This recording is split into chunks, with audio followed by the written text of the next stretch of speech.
with Colt Band, and I say Colt in inverted commas because it's a great interview and a very, very likeable chap is Dave Brock, and that's coming up next here on GWR.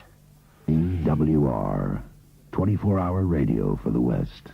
Hawkwind began and developed as part of the acid-orientated, alternative stylized culture of the late 1960s. Cosmic space themes have dominated their song content, while in live work there has always been a stress on the visual. Hawkwind have always been an anti-group, an attitude which still remains, even if in rock terms they have become a long-lasting and much liked institution of British rock. Along the way, members have included Robert Culvert, Simon King, Dick Mick, Simon House, Lemmy of Motorhead, Ginger Baker and Nick Turner, although nowadays Hugh Lloyd-Langton and Harvey Bainbridge form the nucleus of Hawkwind, along with erstwhile founder member Dave Brock. A collaboration with old friend and science fiction writer Mike Moorcock has spawned Hawkwind's 15th album, The Chronicle of the Black Sword, based on the Elric series of books, and a mammoth 35-date tour production featuring stage sets, back projections, slideshows and mime artists. I spoke to guitarist Hugh Lloyd-Langton and the very likeable Dave Brock prior to their final date at Bristol's Hippodrome, and asked main spokesman Brock if he was pleased with their last live album, especially considering there were so many imports available. Yeah, I mean, it's one of the better ones. I mean, so many awful albums been put out that unfortunately we don't seem to have any control over. I would like to tell the public not to buy, because they're real bad recordings and it's a real drag, you know, like, because one, we don't get any money out of it, and two, people complain and think that we're behind it when we're not, you know. In fact, there's a couple come out this month. Yeah. Nothing we can do about it. Yeah, in fact, it's funny you should say that, Hugh, because a lot of people have asked me, you know, what are these albums all about? There's an import, I don't know where it's from, called Utopia 84. Do you know that's that? Morcellian, that is. That's a Belgian company, put that imported over here. In fact, I actually threatened them, and I got a copy, you know. Right. The guy who actually took the photographs for the front cover, you know, never got any money out of it. It's a crazy situation. You know? We were actually agreeable for that to be released in Europe, you see, and we said at the time under no circumstances for it to be released here, even as an import, really, because I mean, all the material on it had already been released here, on Flicknife. So it's pointless. Now, you two yourselves are sort of like main members now, along with Harvey. You've got a couple of new members, haven't you? New boys. Since we saw you last time in Bristol.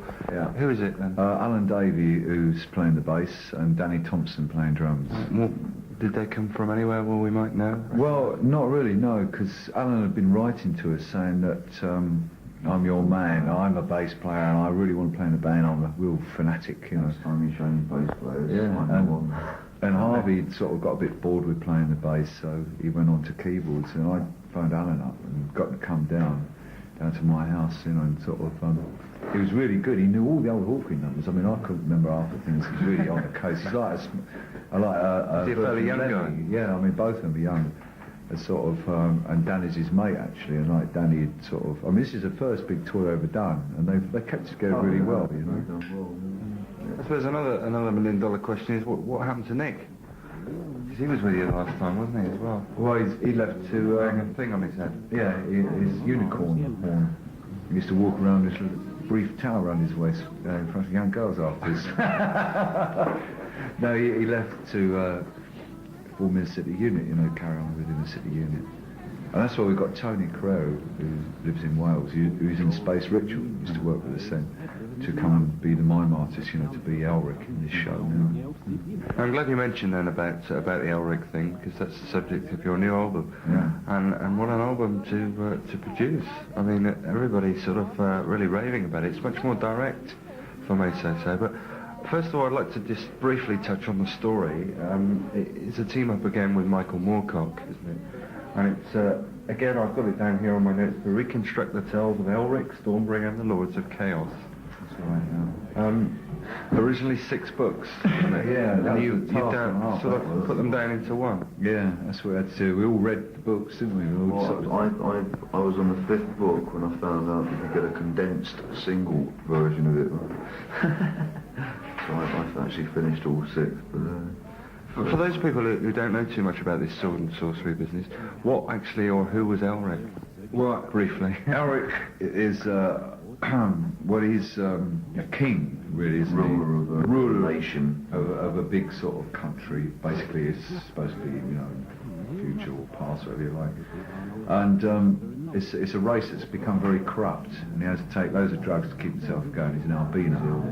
And he hears about this sword that you can get. In fact, it's based very much on British mythology. You go into British mythology, there's loads of sort of stories about magic swords, magic shields, and all these things. Yeah, and Sounds a bit like the King Arthur stuff. yeah, well, it's not the same as that. It's a bit more brutal and more going on, because he gets a sword. It's a long story how he gets a sword. But he gets a sword, it sucks people's souls, and as it takes their souls, it gives him more power. And he thinks he has control over the sword, but really the sword is chaos, the Lord of Chaos. He doesn't really realise this, because he's also a sorcerer. There's lots of sorcery going on, with, against different people. And eventually, basically, the sword kills him. He's only in the book, he throws it away, and he says, "I've got so much energy now. That's it. And the sword turns around and says, "No, you haven't, because I am your master. I'm the master." And takes his soul too. And then obviously the sword continues. Order and chaos is. Hence the title, the album, The Chronicle of the Black Sword.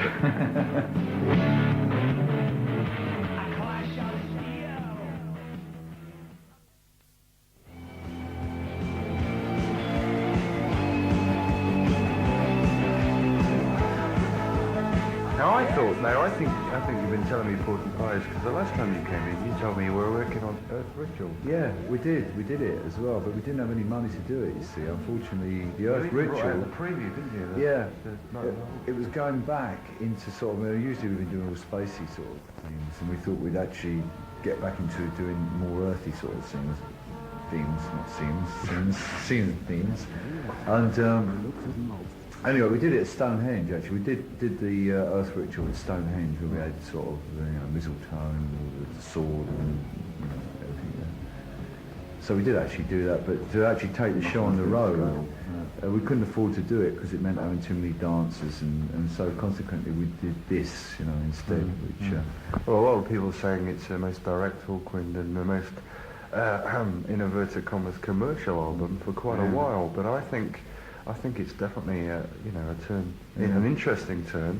I mean, for those people who followed you for a long time, I don't think they'll be surprised. There is a lot of exciting bits on there and interesting bits. I'd like to speak about some of the tracks. Yeah. Interesting, actually, that you're here, because one of my favourite tracks on the album is the one that you wrote and are singing on, is the one called The Sea King. Oh, yes. We've done a couple of other good ones since then. In this show now, hopefully, we're going to try and do a live album, because we called it Hammersmith. There's Moonglum and Dreaming City, which are really a couple of nice tracks as well. And the actual, the thing with the album, we couldn't actually get everything that we wanted we to. didn't have the time, really. Again, we had about 2 weeks to do it all, and we had absolutely no finances, as usual. And we had to mix it in the demo studio. And to an extent, we were more concerned about what we were going to eat that night rather than it's a bit of an awkward situation. You actually produced it as well, didn't you? Yeah, we've done it in this demo studio. We just didn't have the money. If we'd had the money to do this album properly, it would have sounded fantastic, because all the sounds are there. It's just having the time. To be honest, Dave, to your credit, I think it does sound pretty good. Yeah. Well, yeah, but it Would have could been sound a lot even better. better. It could sound fantastic. There's a lot of, consistency of different sound qualities that have come through, you know what I mean? Yeah, right.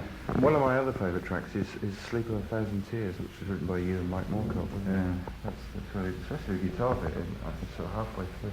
Comes in really... I can't remember it. Oh, it's wild. slide guitar. It's at the end of it.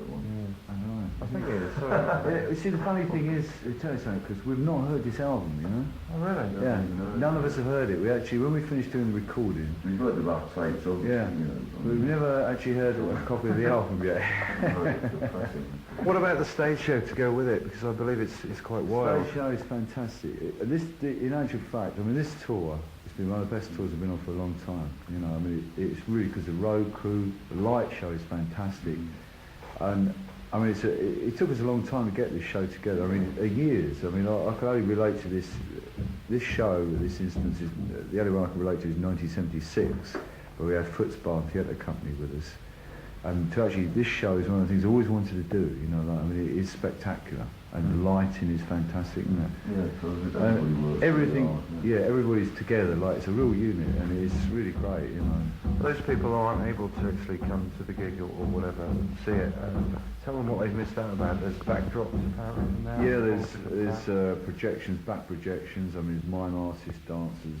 I mean, it's we like actually hope to get a video out of it, Yeah. don't we? So it's Yeah. actually all been filmed, and so. I heard actually that you were recording some of the gigs. Yeah, we recorded at Hammersmith, two nights at Hammersmith, we recorded it one live. on the moon. Yeah, video there as well. So, Jetty Sounds, who actually did the Night of the Hawks video, the same company did it, and probably get it out maybe January, Well, they February. put a lot more work into this than they put into the Night of the Horse. I mean, it's like they filmed it 3 times, because obviously you're going to have to mix, edit all the 3 for film versions. What's this thing I hear as well about the flying dragons? What's that? Well, the dragons are actually back projections.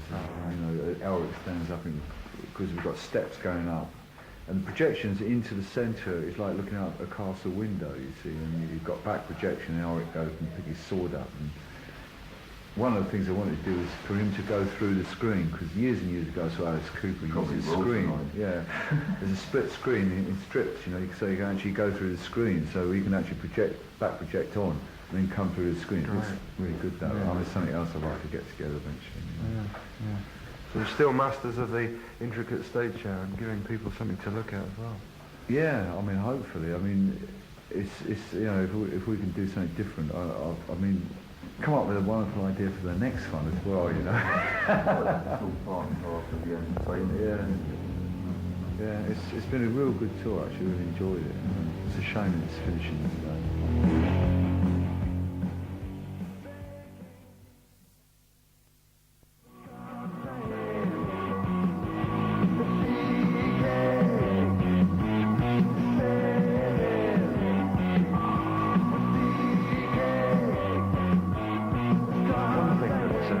Up earlier on in the year, you did an anti-heroin gig, didn't you? Yeah. Along with Vera Lynn, amongst other people. Spirit of Destiny. How was that? It was good fun, actually, because we hadn't been doing anything anyway, and they asked us to do it, and we said, yeah, sure. And, I mean, it's good that Vera Lynn should do something like that as well. Why haven't she just come along and Yeah, at the end. Compared. No, she sung White Christmas Dover and a few other things. Yeah, she played drums with her, you know. Hugh Lloyd-Langton here, blowing his credibility by actually admitting that he played drums with Vera Lynn. This is it. She, I mean, you think I think she must be about in her 70s, isn't she? I mean, she's a real, you know, a real character. I was really, my old man, I told my dad, because like during the war, he was, you know, they would think she was wonderful. I suppose to an extent it probably wasn't much different than turning up with a bunch of rock bands, and it would have been like turning up with the forces in the war, you know, much the same sort of thing, bunch of chaos. I actually spoke to Kirk Brandon also earlier in the year from Spirit of Destiny, who said that a lot of bands actually refused to do it because of the calls. Well, they must be a bit stupid then. Dave, I want to ask you something a bit more personal. I mean, you've now been going for quite some time yourself. I mean, that's very personal. Now look here, that's very personal. I mean, I know Hugh and Harvey have been with you for quite a while now. I always tend to sort of ask you this, what keeps you going, man? I just can't... Well, only enjoying doing it. If I didn't enjoy doing it, I'd stop, you know, and that's it. All there is to it. Yeah, I mean... That you get fed up with the hassles. I mean, 32 dates. There's a lot... No, I mean, it's all right. You can cope with it. We end up with flu at some point, or, you know, things like that. And you always manage to come up with something different. I mean, you know. Well, I mean, if you didn't, then we'd be finished. I mean, if you can't... It's like I always say, you paint a picture, and when you finish doing that picture, then you're off on another one. If you don't keep on doing that, and you know, resting on your laurels saying how wonderful what you've done, I mean, it's pointless, you know. There's a lot of things actually we must keep tabs on, you see, because there are places that we can do it, and we don't think at the time. It's a matter really of just booking places up, you know. I mean, we could have really done that, but it was too late. So what's for the future then for the band? You've of course got your own little project. You come down to the granary now, don't you? Get out when Hawkwind's not doing anything, and get the Chief English, you know. Got to make some money somehow. This is it, basically. Pay the rent. He refuses to sign on. So what's for the future then for the band? What are you going to be doing next year? Going to Europe or anything? No, nothing. It just comes to a complete halt. I mean, you know, literally, it's crazy, absolutely crazy. And we do a tour like this, and that's it. And we're hoping that something's going to pick up and carry on.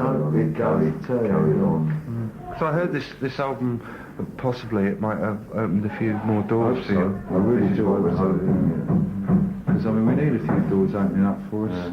Because I love to actually go off with this tour now, and the crew we've got. And do a world tour, you know, and I mean, because it's so good. That's what Hawkwind needs behind them, is people with a lot of power, you know, Right.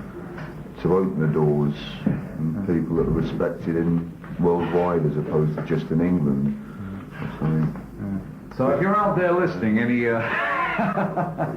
executive company, and realise the potential this band has got.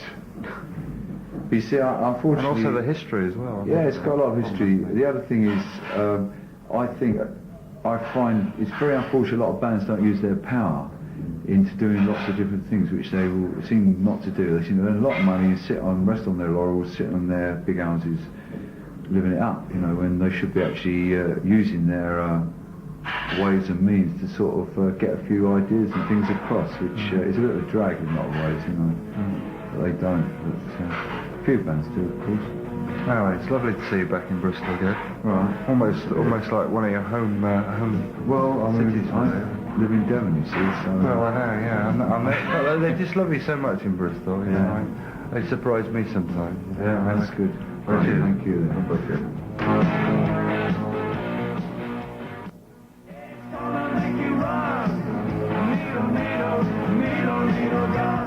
Hello, this is Dave Brock of Hawkwind, and I'd like to say to you all out there on the radio airwaves, a Merry Christmas and a Happy New Year, and don't forget to go to Stonehenge next year.